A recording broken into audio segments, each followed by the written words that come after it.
A magnitude 4.9 earthquake occurred.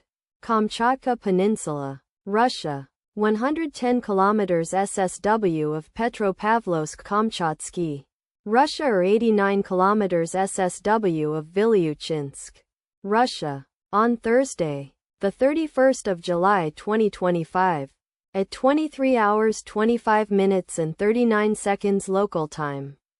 The quake had a depth of 10 kilometers and was not felt, or at least not reported so. Data source from EMSC. Did you feel it? Let us pray. May the earthquake that occurred not affect our brothers and sisters there. May the earthquake not happen again. And may God protect everyone. Amen.